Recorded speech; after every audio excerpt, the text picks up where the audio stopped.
Here we are now on the limb of pranayama. And remember, at the end of the section on asana, Patanjali says that once we perfect the body, then we can move on to pranayama. And of course, the 8 limbs are presented in a progression. However, we know that we interact with these limbs in our life on a daily basis all the time. So we will have experience with pranayama before we perfect our posture, and that's okay. We can develop that skill over time, but we do need to realize that it's all happening in a progression.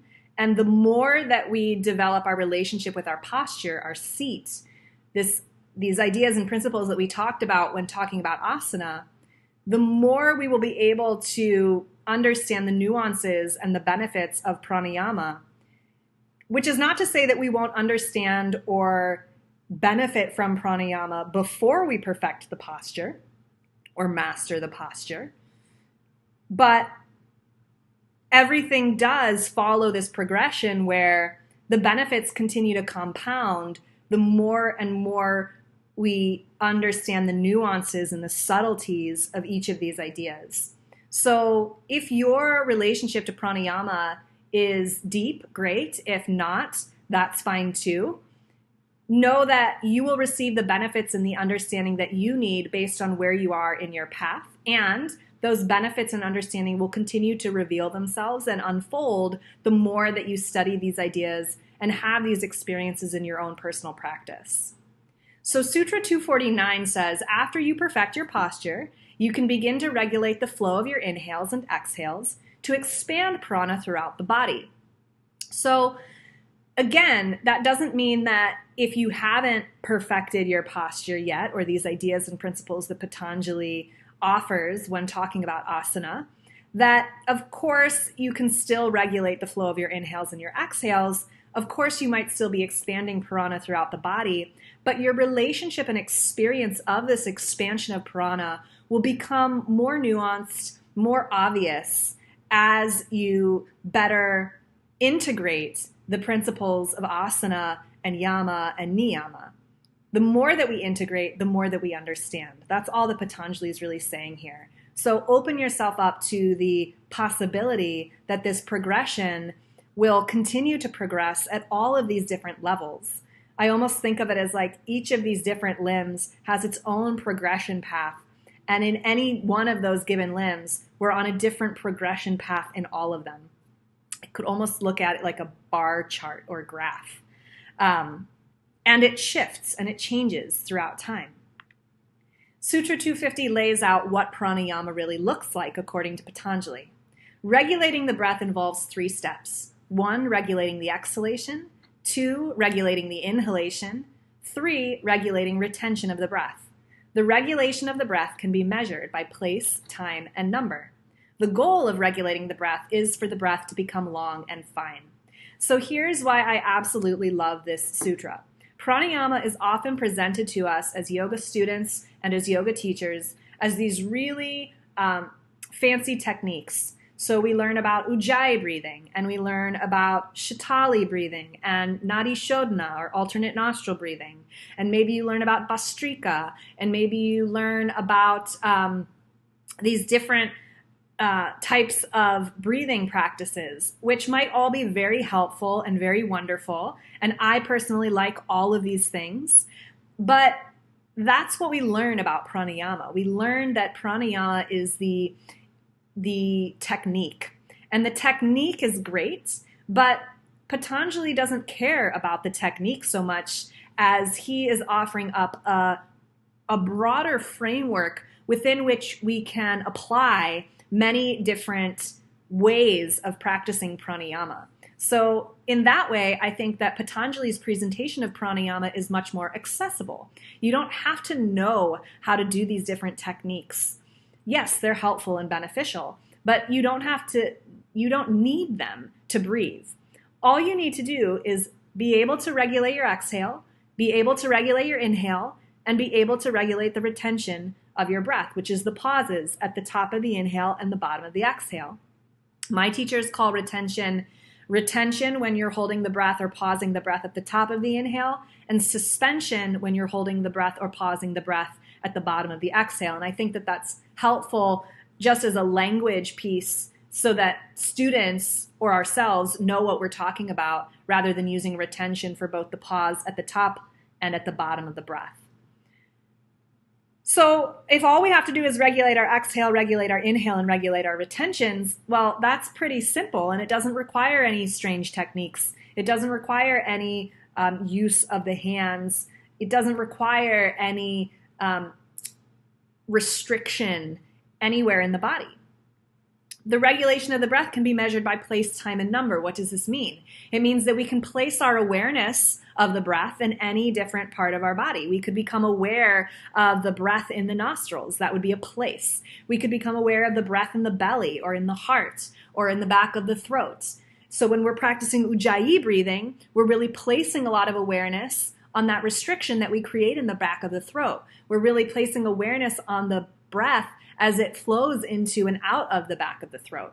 When we're practicing Shitali breathing, that's breathing through the tongue. The awareness is really then in the mouth and in the cooling effect of the breath as it moves in through the mouth and then down into the rest of the body. So that's what we mean by measuring the breath by place. Then time. How long are you inhaling or exhaling? How long are you practicing these breath practices? Are you practicing your pranayama practices for an hour, for 2 hours, for 5 minutes, for 1 minute?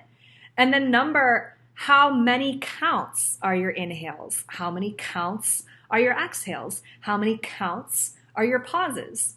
So that's what Patanjali means by playing with these different pieces of the breath practice. And then while we're engaging in the breath practice, the goal is for the regulation of the breath to become long and fine. And you could also use the word smooth here. So what is a long and fine breath? A long and fine breath is the experience of a really smooth and long inhale and a really smooth and long exhale that doesn't add tension to the body or to the mind, but instead brings about more of a peaceful effect. And that's it. Right? So we all, using this framework, can turn around and right now go sit and breathe in this way and be practicing pranayama.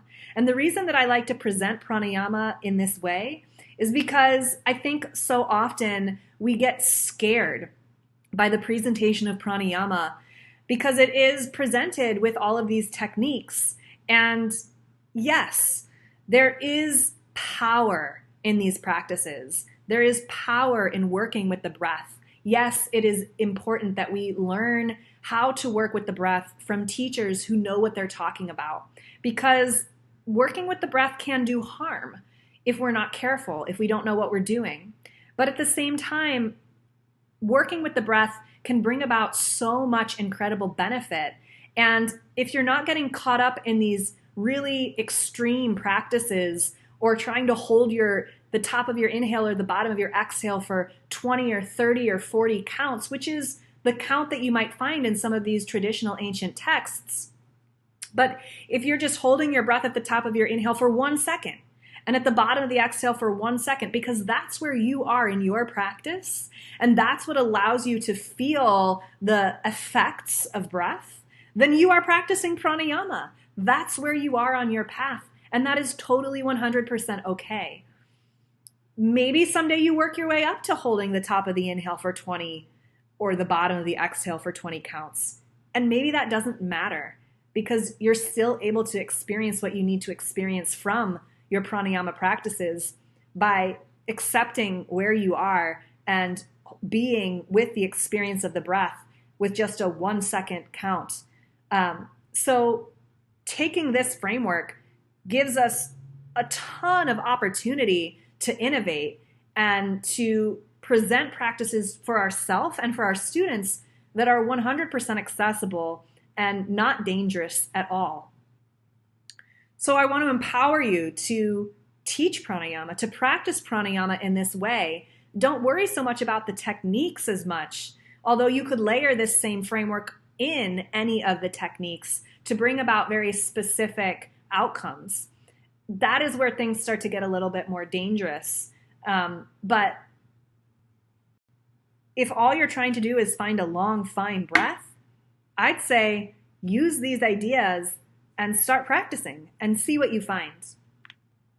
In Sutra 251, Patanjali says there is a fourth part to the breath regulation.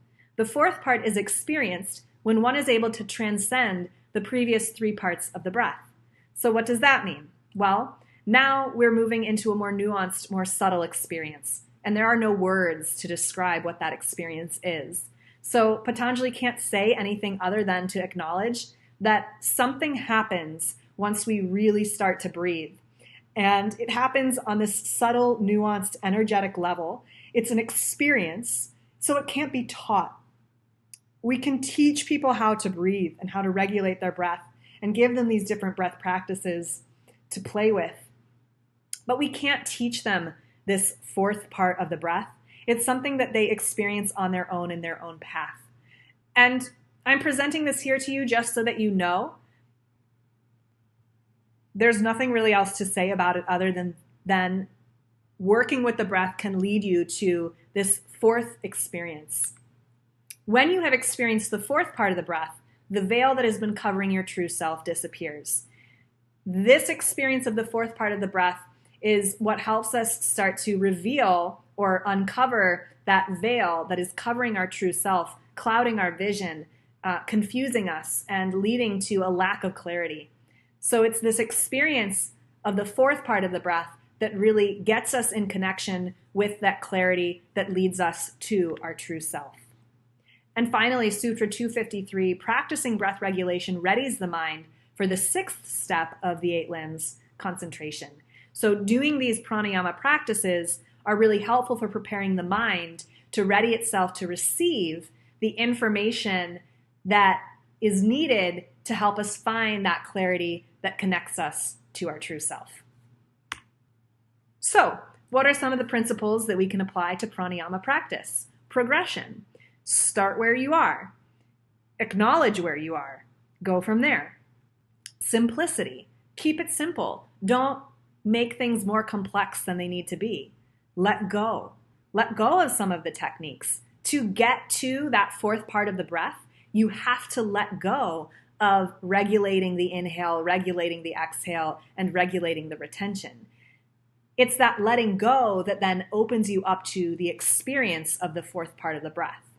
Possibility. There's so much possibility with the breath, so many things that we can do with it as practitioners and as teachers, but also so much that is opened up to us when we experience the benefits of playing with prana or energy and expanding that throughout our body. And finally, this all leads us to that connection to our true self. Hopefully this has been a helpful perspective for you when it comes to pranayama practices. And next we are going to talk about pratyahara. Of course, I could not forget. And then that will bring us to the practices of meditation in the last few limbs, which heads us into the third chapter of the sutra.